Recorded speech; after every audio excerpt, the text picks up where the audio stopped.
रामचरितमानस में विशेष क्या है जो अन्य जगह नहीं है? अन्य सब रामायण में सारी कथा समान है, थोड़ा बहुत आगे पीछे, लेकिन एक प्रसंग जो अन्य किसी भी ग्रंथ में नहीं है वो केवल रामचरितमानस में है। वह है याज्ञवल्क्य भारद्वाज संवाद। याज्ञवल्क्य और भारद्वाज संवाद और किसी रामायण में नहीं है, रामचरितमानस में है। और वहीं से कथा की शुरुआत होती है। हम आपको सीधे वहीं लेकर चलते हैं। आहा हा।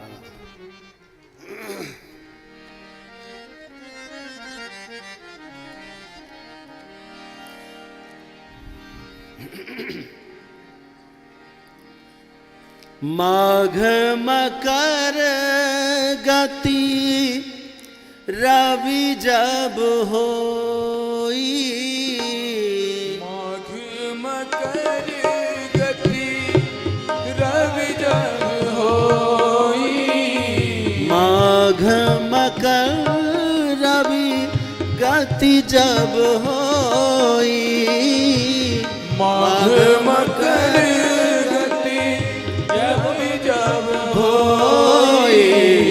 तीरथ पति आव सब कोय, तीरथ पति आव सब कोय, तीरथ पति आव सब कोय।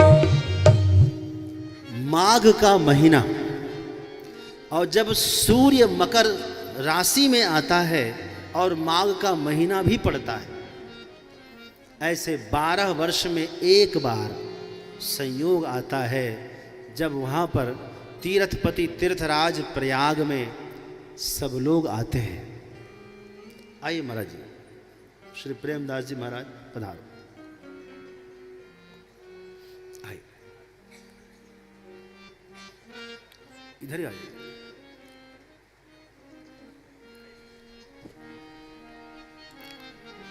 माघ के महीना में विराजे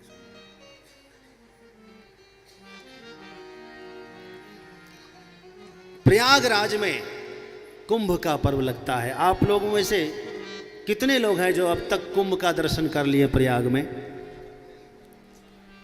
वाह, क्या बात है, सबने कर लिया है। अच्छा, कितने लोग बाकी हैं?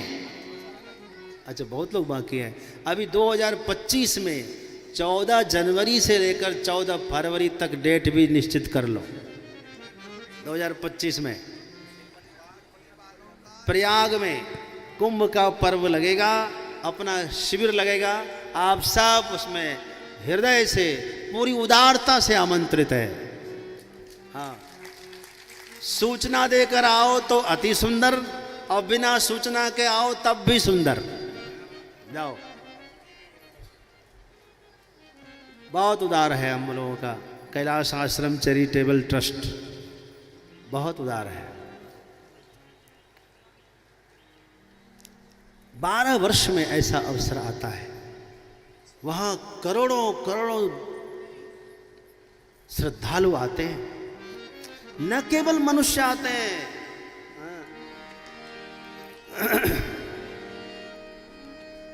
देव दनुज के नर नर श्रेणी, देव दनुज के नर नर श्रेणी, देव दनुज के नर नर श्रेणी, देव दनुज के नर नर श्रेणी, सादर माजहि सकल त्रिवेणी, सादर माजहि सकल त्रिवेणी, सादर माजहि सकल त्रिवेणी, सादर माजहि सकल त्रिवेणी, सकल त्रिवेणी, सकल सकल देव देवता भी आते हैं, दानव भी आते, दनुज भी आते, हाँ, और किन्नर भी आते हैं, नर भी आते हैं। आप कहेंगे कैसे पता चलता, हमको कैसे पता चलेगा देवता भी दानव भी आते हैं? तो आप समझो कि बड़े बड़े अपरिचित विभूति संत महापुरुष पधारते हैं। वहाँ आकर के न जाने किस किस वेश में, केवल हमारे वेश में आते हैं, आपके भी वेश में, कुछ विचित्र वेश में भी आते हैं और आकर के कहीं किनारे बैठ के लोगों की सेवा करते हैं। कुंभ पर्व में सेवा करने की महानता है। हाँ, न जाने आपके हाथ से किसकी सेवा हो जाए। है? त्रिकालदर्शी, तीनों लोक जयी, जितने भी आपने चिरजीवी का नाम सुना है ना, हनुमांश्च विभीषण कृपा परशुरामश्च सप्तैते चिरजीविना, ये समस्त चिरजीवी सप्तऋषि ये सब पधारते हैं भेष बदल बदल कर। ये तो हुआ देव ऋषि आए। आप कहेंगे दनुज यानी दानव कैसे आते हैं? आपने सुना होगा वहां गए कुंभ मेला में, रुपया ही चोरी हो गया। आप गए चप्पल चोरी हो गई, किसी का पोटरी गायब, किसी का कुछ गायब। ये कौन है? ये दनुज है, यही दानव लोग हैं। तो उससे भी बच के रहना है। हालांकि होता अपना कल्याण ही है। और किन्नर भी नर भी सब आते हैं। सादर मज्जहि सकल त्रिवेणी, सब स्नान करते त्रिवेणी संगम में। भरद्वाज जी के आश्रम में 1 महीना तब याज्ञवल्क्य ऋषि रहे।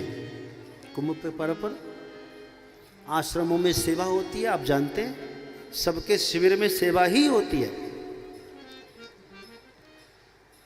आखिरी में अंतिम शाही स्नान हुआ और घोषणा कर दिया याज्ञवल्क्य मुनि ने कि कल सवेरे हमको जाना है।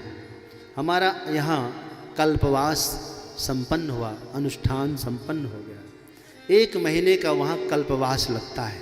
लोग एक वक्त का भोजन करके खूब अपने गुरु मंत्र का जो है पुरस्चरण करते हैं, अनुष्ठान करते हैं। आप भी कर सकते हैं। 1 महीने का व्रत लेकर मौन रहकर 1 वक्त भोजन करें और खूब पुरस्चरण करें अपने मंत्र का। आप ना हो तो 2 वक्त करें, जैसा बने आप अनुष्ठान करने के हकदार हैं। तो याज्ञवल्क्य जी का अनुष्ठान पूरा हुआ। एक शिष्य के द्वारा कहलवा दिया। भरद्वाज ऋषि को जैसे ही मालूम पड़ा कि याज्ञवल्क्य ऋषि हमारे आश्रम में 1 महीना ठहरे और कल चले जाएंगे, यह सोचकर उनकी आंखें भर आई, रोने लगे। आधी रात को जब सबकी सेवा से खाली हुए, सबको भोजन कराकर विश्राम कराकर सबके बाद आए कुटिया में, याज्ञवल्क्य जी विश्राम में थे। आकर के चरण पर हाथ रख करके रोने लगे। सिसकने की आवाज सुनकर नींद खुल गई। क्या बात है? अरे महाराज, आप 1 महीना तक हम आपका अन्न खाए, आपके आश्रय में ठहरे, आप मेरे क्यों चरण पकड़ रहे हैं? क्या हुआ ऐसा? क्या हुआ? कहा क्षमा करें महाराज, 1 महीना तक आप हमारे यहां रहे, ये हमारा सौभाग्य था, लेकिन हम आपके एक शब्द सुन नहीं पाए, आपके जैसे महापुरुष के सत्संग नहीं सुन पाए, ये मेरा दुर्भाग्य रहा। अब इस दुर्भाग्य को सौभाग्य में बदलना आपके हाथ में है। लेकिन अब तो कुंभ संपन्न हो गया, सब महात्मा अपने अपने आश्रम में चले जाएंगे, मेरा भी अनुष्ठान पूरा हुआ। बोले महाराज, हम सबकी बात नहीं कर रहे हैं, आपको जाना है, हम रोक नहीं सकेंगे, लेकिन हमारे कुछ प्रश्न के उत्तर तो दे दीजिए। हाँ, ये ठीक है, आप पूछिए, क्या पूछना चाहते हैं? कहा महाराज, पूछते हुए मुझे एक तो लज्जा आ रही है, दूसरा भय लग रहा है, डर लग रहा है। आपको लज्जा किस बात की? आप खुलकर कहिए। कहा, लज्जा इस बात की कि आप भी सोचेंगे कि इतने बड़े महात्मा हुए और अभी तक इतनी सी बात मालूम नहीं है, इतना भी पता नहीं है।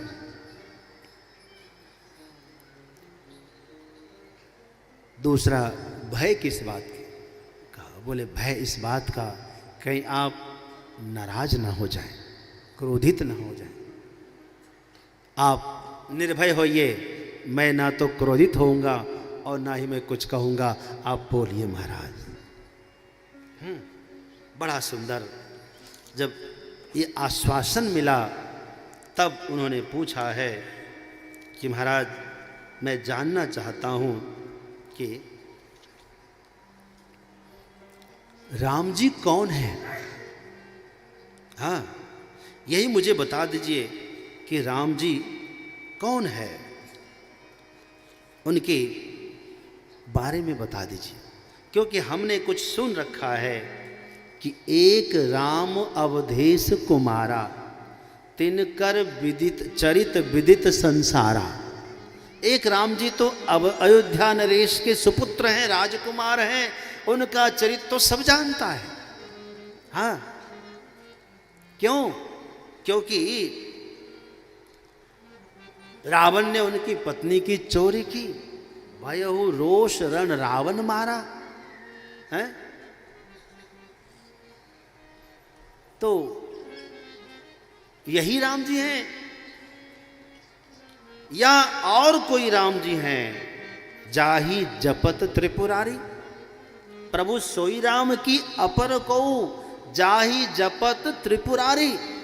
शंकर जी जिसका नाम जपते हैं वो राम जी यही हैं या अलग कोई है? हमको जरा बता दीजिए स्पष्ट करके। तो बोले, ऐसी बात है तो हम आपको बताएंगे, लेकिन एक बात मैं अच्छी तरह से जान गया हूं कि आप जो ये प्रश्न पूछ रहे हैं ना, ये प्रश्न आपका नहीं है, ये प्रश्न आपका नहीं है। सच कह रहा हूं, क्योंकि ये जो प्रश्न किया ना, एकदम सामान्य कोई अज्ञानी व्यक्ति करेगा। आप, मैं पता है कि आप एक चतुर हैं, आप एक बुद्धिमान व्यक्ति हैं।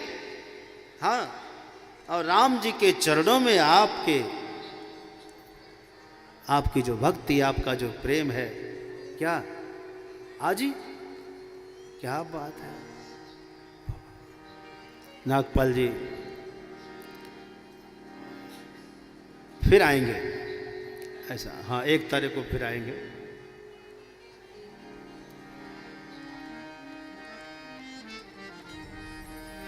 चाहूं सुने राम गुण गूढ़ा, चाहूं सुना है राम गुण गूढ़ा।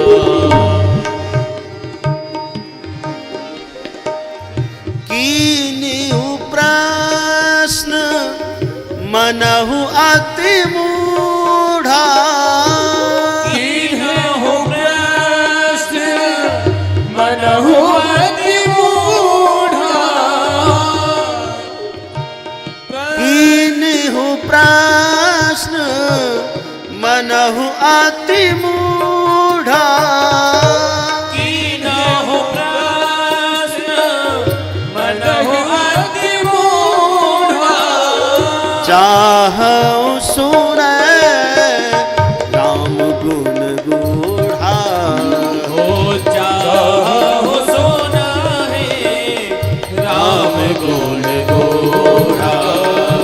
चाहूं सुना राम गुण गूढ़ा। राम गुण गूढ़ा।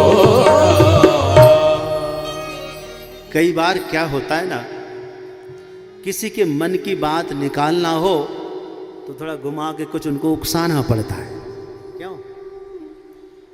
इसीलिए ये तरीका अपनाया कि ऐसे तो कुछ सुनाएंगे नहीं, क्यों ना हम प्रश्न पूछ लें। ये प्रश्न आपने पूछा, इसका मतलब आप चाहते हैं कि मैं ना जाऊं और राम कथा कहूं। जी सरकार, जी जी जी, बड़ी कृपा, बड़ी कृपा। बस इशारे में हम समझ गए, खुश हो गए।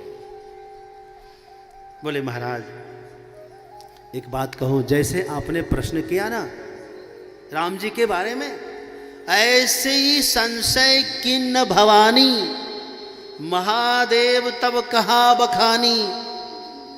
ऐसे ही प्रश्न जो है भवानी ने किया था।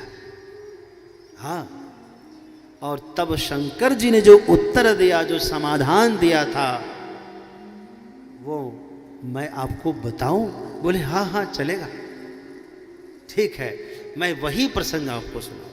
बोले महाराज थोड़ा विस्तार से सुनाइएगा, संक्षेप मत करिएगा। हाँ ठीक है।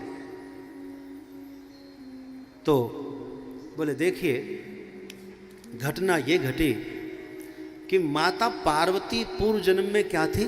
सती थी। आप सबको पता है। माता सती के पिता का नाम था दक्ष और उनकी माता का नाम था प्रसूति।